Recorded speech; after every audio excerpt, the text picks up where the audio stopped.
Welcome to the another episode of panel discussions by Cotton Knowledge Solutions. My name is Pranjal, and along with me we have an esteemed experts joining, Vikrant, Apoorva, and Sona. Hello. So, in the era where organizations face a lot of challenges, the need for business resilience and operational excellence has become more crucial.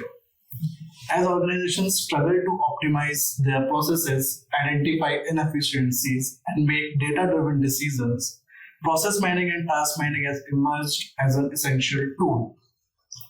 And for a long time, we are tracking the process mining and task mining market through a Spark metrics. And in those research, we had a lot of discussion with various vendors, and we have gathered a lot of primary data through our vendor briefings.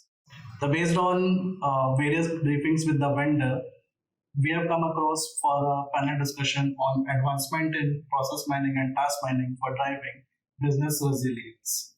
So before we dive into our panel discussion, I request Apoorva to give a brief overview about process mining and task mining. Thanks, Pranjal. I think this is a very deserved, an interaction for process mining and task mining for me personally, because it takes me back to the time when Pranjal and I both used to work on process mining, and we have been working on it for more than a couple of years.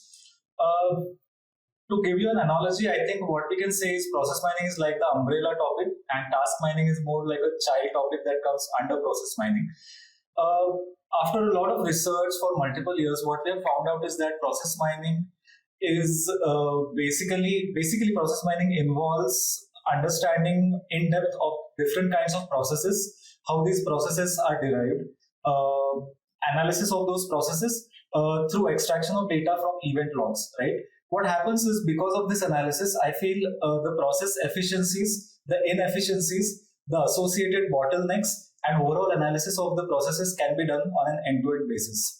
On the other hand, to understand about task mining, what I feel is we need to understand that it's ultimately the end users who are operating the systems, and how this end user interactions along with the digital systems happens, how the tasks are getting placed, how they are getting positioned, how they are getting executed. To have a nuanced understanding about all these tasks is where task mining comes into picture. So yeah, that's to sum up a little about process and task mining.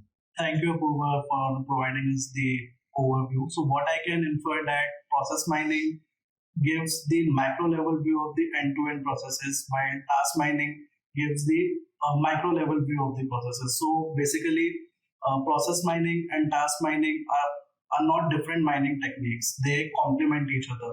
Like process mining uses the event log data for decision making, while, as you mentioned, task mining uses the user log data and the system activities. So by combining both the data, organizations will get a better result, and they get the better decision making out of the results which we get by combining the data. Yeah, definitely. Thank you, Pranjal, for that. And I think let's talk about the real life example, how task mining and the process mining helping the businesses, right? So initially, what was happening? Capturing the data was important, which we automate, and now AI shows the capabilities which make those systems more smart. And that's why task mining and the process mining are evolving itself on regular basis. So, and all these are coming from the signals, because leaders are the one who are adopting this kind of thing. So the company like Appian, now they are rebranding itself as a end-to-end process platform, where they are utilizing AI, ML, and large language model along with the RPA and process mining, so that they can improve the processes, they can make things smarter for the end users. Absolutely, Vikrant. In fact, a lot of companies are now enhancing their product capabilities with these processes. Abby's latest timeline, 6.0, for instance, has made the entire process mining more accessible to use, more easy to use, and provides greater insights into business operations. Similarly, we have vendors like IBM, we've got Software AG, and others, which have also enhanced their capabilities.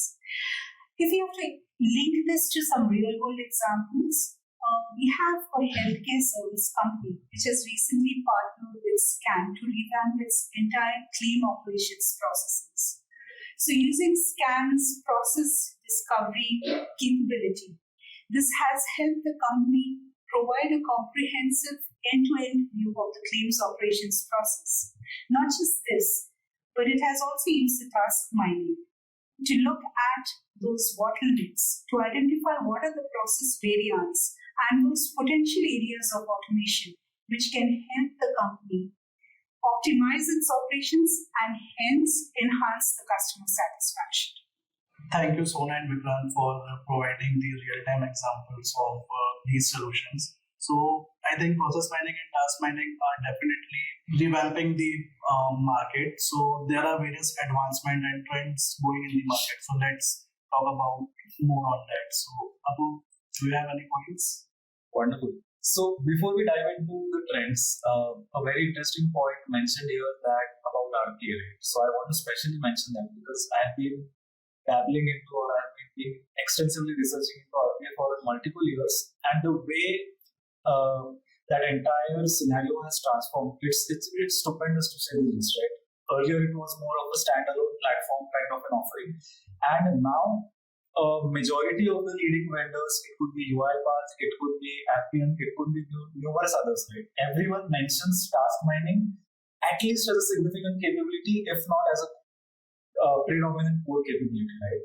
And that proves the value of task mining isolatedly as a capability and what kind of an impact it can hold on the overall automation scenario. On this background, I also want to mention one thing, that infusion of AI. The concept of infusion of AI into process and task mining again plays a very significant role in not just deciding where the path for both these technologies is going currently, but even the future trends or the developments, right? And when we talk about trends and developments, I get scared a little. The only reason is because the trends and developments, they continuously vary and change, right? But still, we'll try to put it into context. Just to name a few, I believe real-time process monitoring and associated intervention, data visualization, process visualization, and something like predictive insights, prescriptive analytics, and many other things, right? These are all ongoing developments that I feel should be looked into. And why these need to be looked into is because, again, we tag along to the same point that process inefficiencies, bottlenecks, and associated business resiliency can be looked into very deeply, and as a result, a very thorough operational resilience can be achieved. So these are some of the trends and developments that I am super excited about.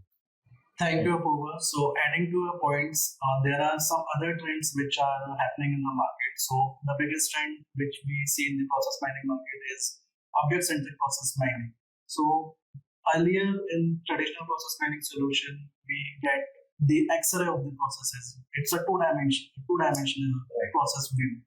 But by introducing object-centric process mining, organizations will get a 3D view of the processes. Like they will get better results and they can easily identify where are the bottlenecks are and make decision better. And the other trend, like which Vikrant and Apu also mentioned about the integration of AI.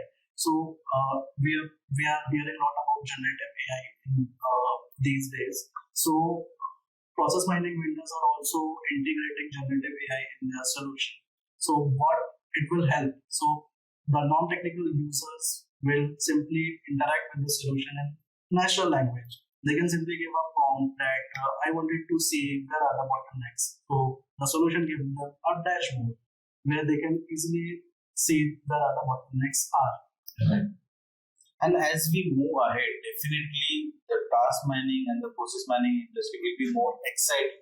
And the reason behind that is because of the AI capabilities. Because it is infusing too many things into it so that it can make things more smarter and efficient for the processes. Absolutely. Yeah, thank you, Vikrant. So what I can say that process mining and task mining have a huge potential, and they can help organization to make processes efficient, and they can make better decision making. So what I can say that process mining and task mining is not something which you can do one time and forget about it. It's a continuous process. So you will get the continuous improvement in the processes, and you can the organization can achieve better results. Absolutely, Pranjal. Now, process mining and task mining has had a very positive impact on the business processes. Let's take the example of Johnson and Johnson, for example. This has helped the company get a 30% reduction in touch point and 40% reduction in prices. Thank you, Sona. So I request Apoorva to give the final thoughts on this. What I feel here is, apart from the business resiliency and the operational excellence, one more point that really needs to be mentioned is that where process mining and task mining can be the most impactful is ultimately in context of the resource allocation. Because if resource allocation is done to the hilt, I think organizations benefit from that the most, right?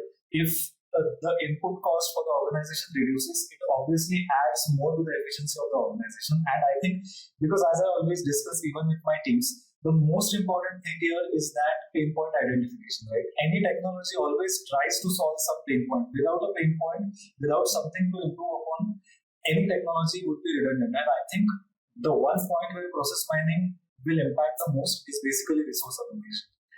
That's it from my side. Thank you all for being part of the discussion. Stay tuned for more such videos.